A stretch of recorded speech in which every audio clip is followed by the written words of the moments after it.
Okay, so before the video starts, apologies. I've got a really bad cough at the moment, but I'll still try and get videos out somewhat consistently. So, first of all, I just want to say, do you still want more Aftermaths? Because in my opinion, that's sort of like a lazy upload, sort of like an easy upload.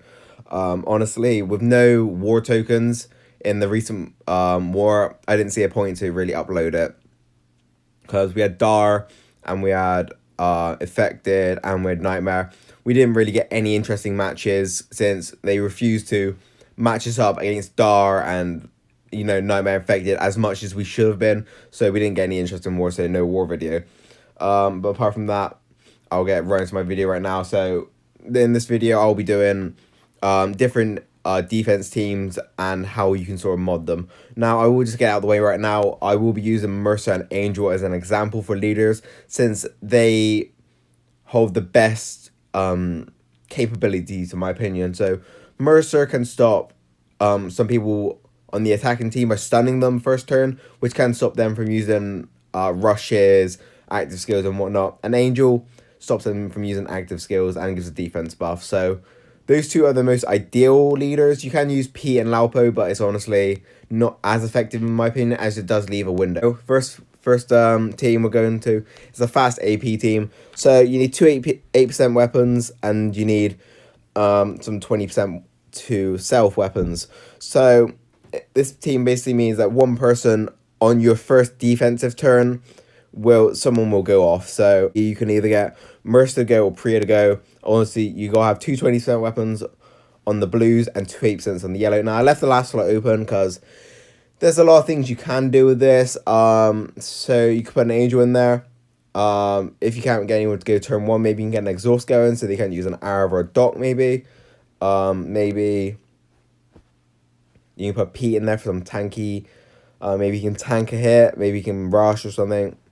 Maybe a Doc just so you can get an Impair and Taunt going and some AP given. Could even go Cameron Scar just so he might get a bide or his adrenaline rush going.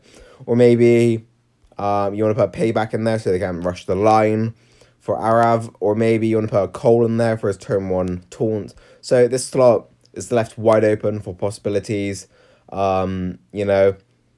It's sort of whatever you want to put in there, you can put in there sort of thing. You can even put a Guardian if you want. So next one is an exhaust team.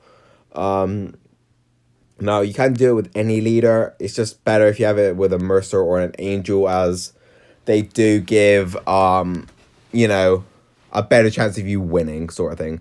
So the exhaust team is basically you're relying on the two exhausts to go off, and then they can use a Dr. Stevens or an Arav, anything that can give AP from an unnatural way. So, Pete for tanky. So this is sort of tanky exhaust team. Pete's just there to tank, pretty much. Laupo and Angel over there for the exhaust. So it's hard to stop. It's doable to stop one exhaust, but two, it's very hard. So one of them will be going off on the first defensive turn. And I put a Payback in there just so you can rush the line. So that team will stop Aravs, Docs, anything which gives AP from an unnatural way, and it genuinely will slow them down or make them quit because it takes too long. So next team is what I like to call a mixed team. You got a bit of everything in this team. So you got the defensive leader, Angel for the exhaust, so it can maybe stop a Doc or an Arav. So you got Priya in there for some damage. You got Xander to make someone go a little bit faster, and you got Cole for turn 1 control with his taunt active skill. So on turn 1 on this team, you got Angel using exhaust and Cole using taunt. So it's sort of like a double threat sort of thing. If you can't really deal with one of them, the other's gonna, activate their active skill. So that's sort of a mixed team. So a bit of damage, a bit of control, and a bit of a bit of tampering with AP. And my last team is just a pure tank team. So I used to use Laupo for example. I haven't used her in an example yet. You got some exhaust on her active skill. You got Cameron Scar for the buy. You got Wayland for the payback. You got two Waylands for payback. and you got Olivia just so it slows them down with the slow active and the Guardian shield.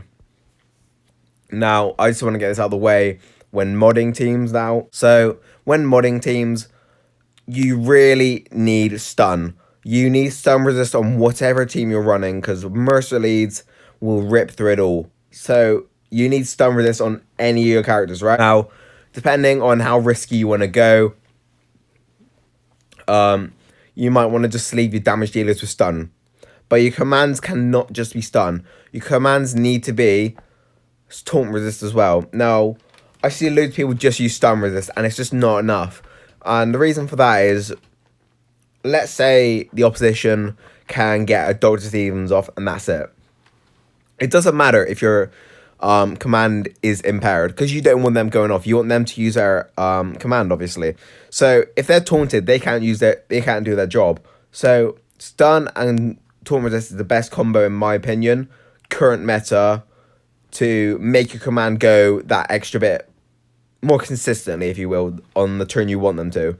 Also, when making an attack character like damage, you need to fucking load it out damage. You can't go half-ass. For a turn 1 team like this one I'm showing you, it's got to be all damage. You can't put a little bit of HP on there, a little bit of defense. You're putting all your money on it. You're like, when that adrenaline rush goes off, you're betting on half the team being wiped. If they stay up, then you're gone. And when it comes to sort of tankier teams, that's when you want your stun resist and whatnot. But for Angel, and Laupo, it's very on and off what you want to do with modding, sort of thing. So modding, it's weird. So modding, you can either go stun and taunt for like what I said below, above even. So where obviously it protects against Mercer leads, and if Dr. Stevens goes off, they can still use their active. Or if you don't want to go that route, you can put Daze resist on them, so Prias can't stop them and whatnot. Obviously, same applies for command. For turn 1 actives, you want them to go as fast as possible, so taunt and some reds would be the best option, in my opinion. And for tanky teams, honestly, it doesn't really matter what status they have on them. Just make them as defensive as possible. Just put a stun resist or impair, whatever you want. Just make them as tanky as possible. Like, they're there just to slow the enemy down. It doesn't matter if they get stunned, impaired. They're just there to slow them down. So that's whatever you want it to be. Okay, so this is a little note at the end of the video, because I didn't put it in the video. First of all, the next video is going to be attack teams and how to make them sort of attack teams that you can make. But regarding the defense teams, these aren't, defense worthy. If you are, it's just like the formula. Like for the double exhaust team, you have 2 exhaust characters, and if you want to make it a tanky exhaust team, you obviously have 2 characters that complement being a tank sort of thing. So either good heals or they can tank a lot of hits. Also, for the fast AP team, it's same again. Have your either your 2 8% or an 8% and a Dr. Stevens or something like that, just so something fast happens. So it's just a formula, so you got to follow the formula sort of thing regarding what characters you have, you don't have. So that's just a little note there.